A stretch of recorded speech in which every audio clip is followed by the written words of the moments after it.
Hello, Bobcats. Mr. Flato here. Welcome back to what I hope will be a great week for you here at Helena Middle School. On this week's Bob Lesson, I'm going to be talking about something that is inevitable, something that is going to happen to each and every one of us, happens to each and every one of us all the time, and that is making mistakes. And contrary to popular belief, why making mistakes can actually be a good thing if we process and we use it correctly.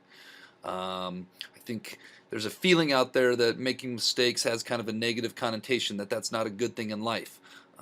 But as I'm going to show on this video today, there's a lot of learning and a lot of potential growth that can come from making mistakes. So on that note, let's get rock and roll on this Bob lesson. Hope everybody goes out and has a great week here at the Helena Middle School. Lesson is going to be titled, Why Making Mistakes Can Be Good.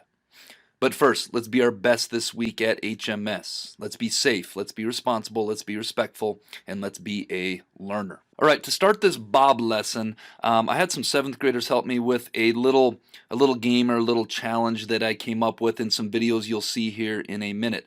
And the objective of this game was to start at the top, and they had one of 3 options in every round to step on.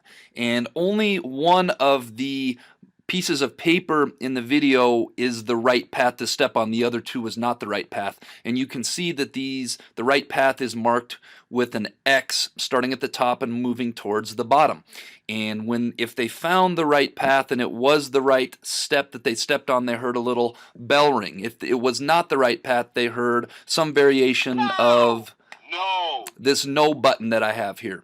And if they heard the no button, then they had to go to the end of the line, and it was the next person's turn to step. And what the right path, this little experiment is all about, is learning from mistakes, watching the person in front of you, trying to identify the secret right path. And if you were the one that got all 4 successfully correct, then that was the person that earned the jelly beans. So now that I gave you a little background, let's watch this right now.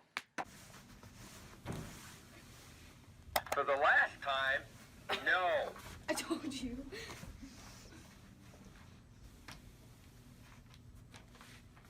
No. No. What?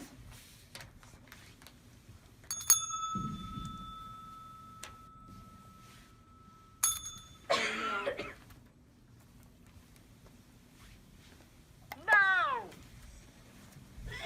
Oh my god. No.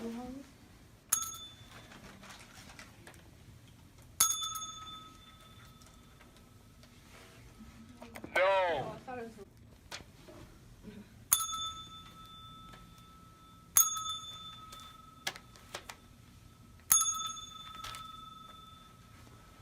No, no, no, no, no, no. Oh wow, Dante gets it again. Yep.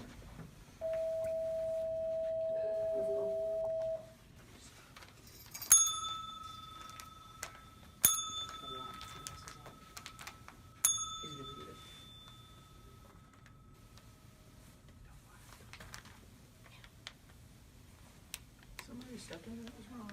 No. Dana does. Leo.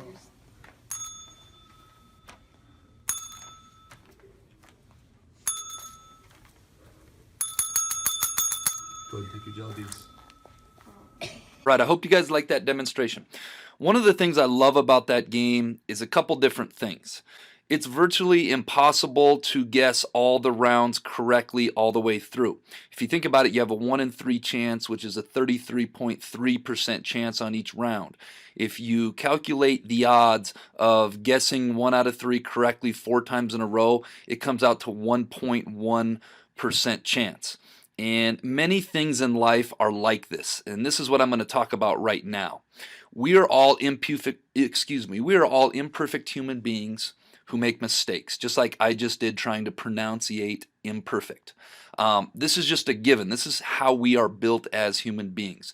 We cannot escape the fact that we all make mistakes. I make a mistake probably every day of my life. Making mistakes is a part of life. It's how we learn. If you think about it, Much of life is a trial and error process. And I talk about this a lot with kids who are struggling with relationships, struggling with maybe romantic relationships. And I talk about it all the time. If you think about it, you go to math, you go to science, you go to social studies, you go to English, you go to music, PE, art, health, tech ed, music, choir. I'm probably missing some classes in there. But when it comes to like relationships, you don't go to a relationship class. You don't go to learn how to be, say, a boyfriend or girlfriend when you're ready for that someday. I talk about how you do it, you make mistakes, it doesn't work out, it falls apart, you hurt for a while, you learn from the process, and then eventually you do it again.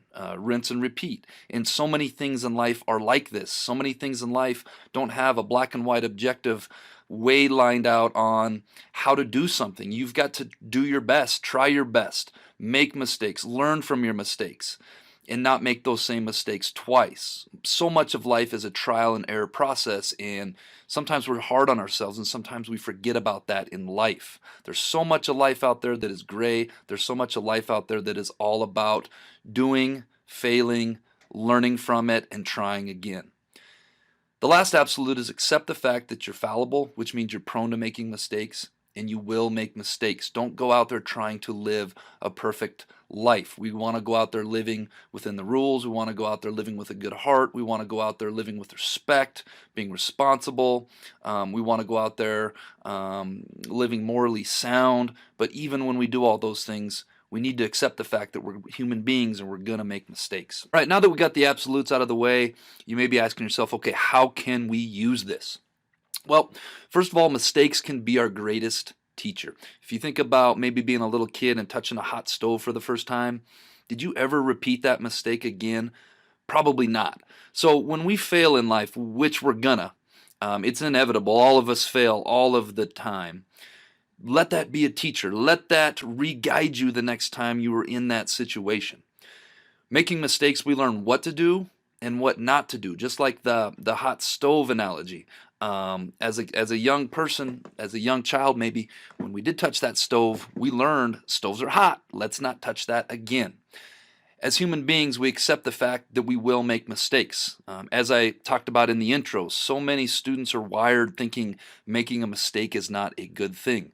The best thing we can do when we make a mistake, and I see this all the time, is recognize you make a mistake, own making a mistake, take responsibility for making a mistake, and then learn what you're going to do differently next time. That's the best way to move forward when we make mistakes.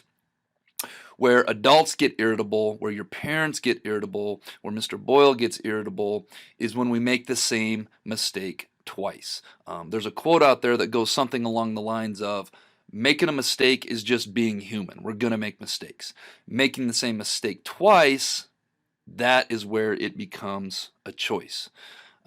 When your teachers are constantly asking you to do something that is not being responsible or respectful in the classroom, when you're down at the principal's office for the same offense over and over again, when us as teachers or counselors or adults make the same mistakes and our bosses get on us, that's when adults and people in authority start getting a little irritable and a little cranky, because that tells us that it's not just a mistake, you're now making a choice.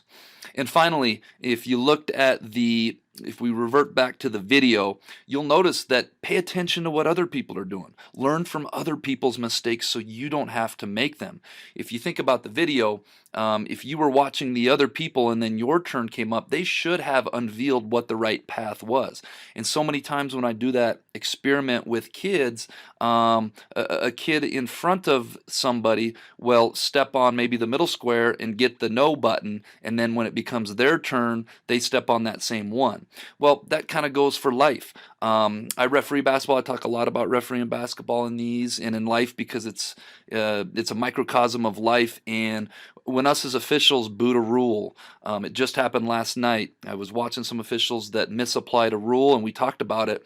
And now, if that situation happens to me, I know that I'll get that right. Learn from other people's mistakes around you. Don't be afraid to, number one, make a mistake, but share those experiences with others. All right, that brings us to this week's quote of the week, which is, an error does not become a mistake until you refuse to correct it. And hopefully that's the overarching message on this week's Bob.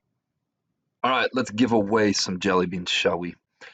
Last week's Jelly Bean Question of the Week's winners were Sally Linden, Chase Foster, Emerson Poole, Emma Puppy Dog Oberweiser, and Corey Rule. Last or a couple weeks, I think this was maybe before Christmas break. The question was what makes you young? Obviously, the letters N and G. You young, get it? All right, this one might be a little more challenging. Jelly Bean Question of the Week: what is coming but never arrives? If you think you know, come down to the Counseling Center, submit your answer to the Bob Box. Tune in next week to see if you are a winner. All right, Bobcats, let's make it a great week at the Helena Middle School.